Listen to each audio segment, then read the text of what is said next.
మిత్రులందరికీ నమస్కారం. ముఖ్యంగా ఇవాళ వేరే వేరే పాయింట్స్ని పక్కన పెడితే అతి సున్నితమైన ఇష్యూని డీల్ చేద్దాం లేదా మీతో పంచుకుందాం అన్న ఉద్దేశం. అది న్యాయ వ్యవస్థకి సంబంధించింది.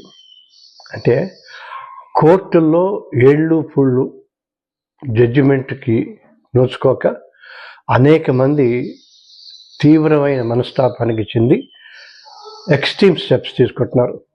ఆ మధ్య మీకు తెలిసే ఉంటుంది, అతుల్ సుభాష్ అనే అతను వివాహ సంబంధమైన ఇష్యూస్లో చాలా కేసులు ఎదుర్కొని ప్రతి చోట ఇంక్లూడింగ్ న్యాయ వ్యవస్థలో కూడా ఇంకా లాభం లేదని చెప్పేసి ఒక 25 పేజీల సూసైడ్ నోట్ రాసి వీడియో చేసి ఆ వీడియోలోనే అతను సూసైడ్ చేసుకున్నాడు. అది మన దౌర్భాగ్యం. కాకపోతే దానికి సంబంధించినంత వరకు కొంత చర్చ జరిగింది మొత్తం భారతదేశంలో. ఆ వరుసగా 3-4 ఇష్యూస్ ఆ తర్వాత కూడా అయినాయి, చర్చ జరుగుతూనే ఉన్నాయి. ఇది మగవాళ్ళ మీద మాత్రమే ఇష్యూస్ ప్రాబ్లమ్స్ అని నేను చెప్పట్లేదు. అలాగే ఆడపిల్లల మీద కూడా అనేక రకాలైన అరాచకాలు జరుగుతున్నాయి. బట్ ఇవన్నిటికీ కారణం నా దృష్టిలో ఏంటంటే స్పీడీ జస్టిస్, అంటే సత్వర న్యాయం ఉండకపోవడం. దీనికి సంబంధించినంత వరకు అనేక మంది అనేక రకాలుగా మాట్లాడుతూనే ఉన్నారు, తీర్పులు ఇస్తూనే ఉన్నాయి. చెయ్యాలి చెయ్యాలి అంటున్నారు.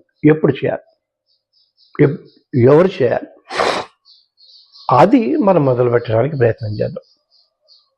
దానికి సంబంధించినంత వరకు ముందు మనం ఏదైనా ఒక ఇష్యూని తీసుకుంటే ఆ ఇష్యూని లాజికల్ ఎండ్కి తీసుకెళ్ళి ఆ తర్వాత మనం ఎంతవరకు సాధించామన్నది ఆలోచిద్దాం.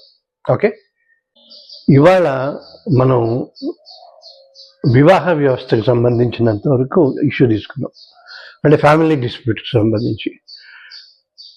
దీనికి సంబంధించి వివాహ వ్యవస్థని కాపాడటం కోసం అని హిందూ మ్యారేజ్ యాక్ట్ 55 అవన్నీ వదిలేస్తే అన్నిటినీ క్రోడీకరించి 1984లో ఒక చట్టం వచ్చింది, ఫ్యామిలీ కోర్ట్స్ యాక్ట్. ఆ 84లో ఫ్యామిలీ కోర్టు వస్తే 2005లో దానికి తగ్గ రూల్స్ ఫ్రేమ్ చేశారు. అంటే ఏదైనా ఒక చట్టం వచ్చిన తర్వాత దాన్ని రూల్స్ ఫ్రేమ్ చేయటం అంటే అది ఎలా అమలు చేయాలి. అంటే 84కి 25కి ఎంత, దాదాపు 21 సంవత్సరాల తర్వాత. అంటే చట్టం వచ్చినప్పుడు పుట్టిన పిల్లవాడో అమ్మాయో పాపో పెరిగి పెద్దదై మేజర్ అయితే అంత టైం తీసుకున్నారు ప్రభుత్వం వాళ్ళు వ్యవస్థ రూల్స్ ఫ్రేమ్ చేయడానికి. సరే, ఓకే, 2005లో రూల్స్ ఫ్రేమ్ చేశారు. ఆ రూల్స్ ప్రకారం ఏముంటుంది, తొందరగా చేయటానికి, వివాహ వ్యవస్థని కాపాడటానికి, ఎందుకంటే వాళ్ళ నుంచి వీళ్ళ నుంచి గొడవలు ఏవి రాకుండా, ఎవరన్నా వస్తే సర్ది చెప్పడానికి, అంటే ఈగోలతోటి కోర్టులోకి వెళ్లకుండా కౌన్సిలర్స్ని అపాయింట్ చేయాలి అండ్ ప్యానల్ ఆఫ్ ఎక్స్పర్ట్స్ని అపాయింట్ చేయాలి. అలాగే ఒక వెల్ఫేర్ ఆర్గనైజేషన్ సహాయం తీసుకోవాలి ఈ ఫ్యామిలీ కోర్ట్ అని ఉంది. ఇది ఎప్పుడు ఉంది, చట్టంలో ఉంది, 84 చట్టంలో ఉంది, రూల్స్లో ఫ్రేమ్ చేశారు. 84 చట్టంలో ఉంది కదా అని చెప్పి మనం రూల్స్ కూడా ఫ్రేమ్ కాకముందే హైకోర్టులో రక్ష తరఫున మనం ఒక రిట్ పిటిషన్ వేస్తే అప్పుడు జస్టిస్ ఈశ్వరయ్య గారు అన్నారు. ఆయన గవర్నమెంట్కి స్పెసిఫిక్గా, అప్పుడు ఇంకా ప్రతి జిల్లాలోనూ ఫ్యామిలీ కోర్టులు ఏర్పాటు కాల, గవర్నమెంట్కి స్పెసిఫిక్గా డైరెక్షన్స్ ఇచ్చారు.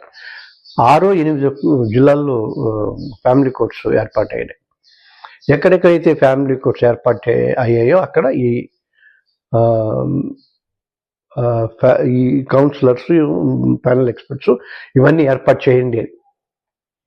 ఏం కాదు, ఎవరు పట్టించుకునే నాదుడు లేదు. చదవరు, చదివిన అర్థం కాదు, అర్థం చేసుకున్న చేయాలన్న చిత్తశుద్ధి ఉండదు. సో అనేక కారణం ఏదైనా బాధపడేది మాత్రం సామాన్యుడే. వాళ్ళు ఎవరు చేయకపోయేసరికి సరే, ముందు ప్రపంచాన్ని ఉద్ధరించడం తర్వాత సంగతి. నాకున్న 3 కేసులకి సంబంధించి, అంటే ఏదో ఒక జిల్లాని మనం అడాప్ట్ చేసుకుందామని చెప్పి మేడ్చల్ మల్కాజ్గిరి జిల్లాని ఎంచుకుని ఈ జిల్లాలో మనకి Malkajgiri court, Kukatpally court, Medchal court వస్తున్నాయి.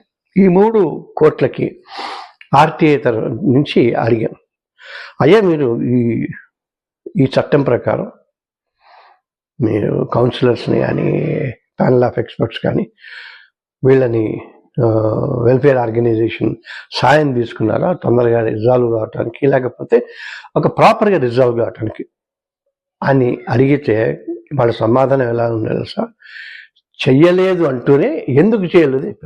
ఇది 22లో రంగారెడ్డి డిస్ట్రిక్ట్ నుంచి విడివడి జిల్లాల విభజన జరిగి 22 సంవత్సరంలో జరిగింది, అందుకు చేయలేదు అన్నారు.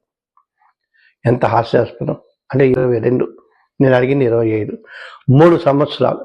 అంటే ఈ 3 సంవత్సరాల పాటు ఈ న్యాయమూర్తులు కానీ, బెంచ్ క్లర్క్లు కానీ, కోర్టు స్టాఫ్ కానీ, సూపరింటెండెంట్లు కానీ, లేకపోతే పోర్ట్ఫోలియో జడ్జెస్ కానీ వీళ్ళెవ్వరూ కూడా దీని గురించి పట్టించుకోలేదా, అడగలేదా?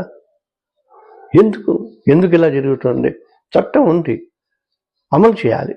అమలు చేస్తే ప్రజలకి అది హెల్ప్ జరుగుతుంది. ఇవేవీ లేకుండా కల్లబులికబులు చెప్తే ప్రాబ్లం. అందుకే మనం మీరు నేను కలిసి ఏదో ఒకటి ఎక్కడో అక్కడ మేబీ ఫస్ట్ మల్కాజ్గిరిలోనే మొదలు పెడదాం.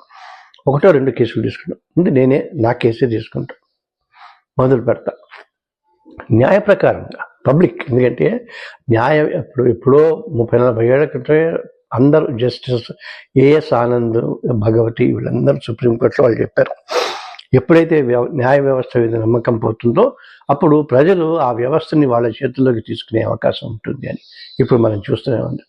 న్యాయ వ్యవస్థ మీద ఐదర్ భక్తి అన్నా ఉండాలి, గౌరవం అన్నా ఉండాలి, భయం అన్నా ఉండాలి. ఈ 3 లేవు. ఇదే